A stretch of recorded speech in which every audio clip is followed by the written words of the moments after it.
Hello everybody and welcome to Amphlett Reviews, back with a Hong Kong content review and continuing on with the final entry in this kind of controversial Patrick Yao and Johnnie To ghost directed kind of little mini series that I was doing.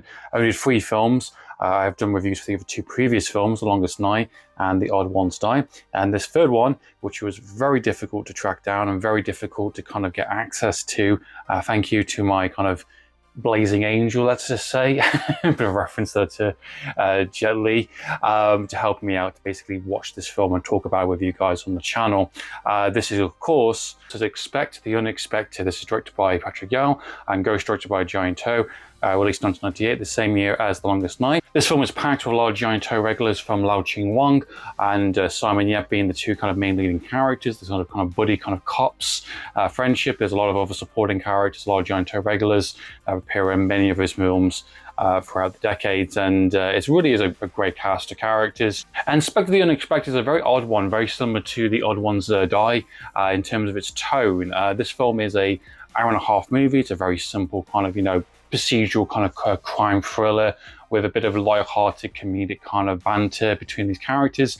I can see why they've chosen to do this in terms of hindsight, in terms of that ending. However, in terms of an overall kind of picture, it's a bit kind of, up and down in terms of its kind of where it lands on it, essentially. The first kind of portion of the film, the first introduction of the film, I thought was absolutely fantastic. I thought it was really, really good. Escalation was really high up there.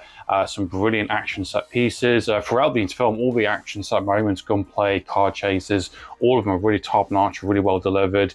It has almost like a Raid kind of inspired kind of moment with a character using a shotgun or some sort of grenade kind of launch to break a hole into the floor to get down to another building to escape the cops that are basically chasing them. I like how one incident leads into another incident. The film kind of starts off as kind of low-key kind of, jewelry robbery, kind of, escape kind of sequence that leads into a worse kind of bunch of thieves, a worse bunch of kind of people that have basically have arsenal kind of machine guns. They've been kind of assaulting women kind of thing. They've been stealing other people's apartments, and they're setting up a big kind of heist that's kind of happening throughout the film as basically these cops are trying to track them down and try and find out who they are. And you've got a witness basically who saw these kind of much worse kind of, criminals essentially. And that leads into kind of the more comedic, kind of more romantic kind of side of the film.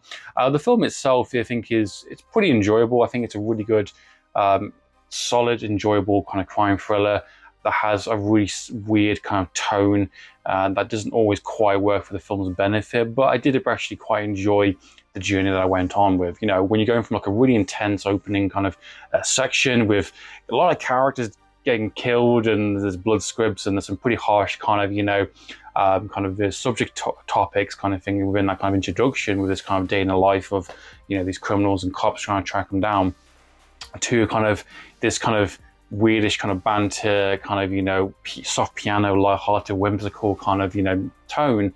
It's a bit jarring in times, but it's enjoyable to say the least. The characters are really interesting. Simon Yep is actually playing a good guy for once, which is nice. Lau Ching Wan also is playing a good guy as well, and they kind of have this kind of really interesting kind of bond throughout the film where they're trying to help each other out in a weird way. They both have this infatuation with this witness, this sort of almost a love interest for both of them essentially, but they kind of allowing each other to both, Lau Ching Wan wants Simon Yep to basically kind of, hey, here's your shot kind of thing. And he's like, no, I can't because I've got routine, I've got procedurals, I've got things to do, I've got a very kind of busy life, I can't have time for that kind of stuff. And it's kind of showing the kind of the day in life kind of structure of these kind of characters. And there's some relationships there's some friendship, there's some kind of comrades in arms kind of stuff.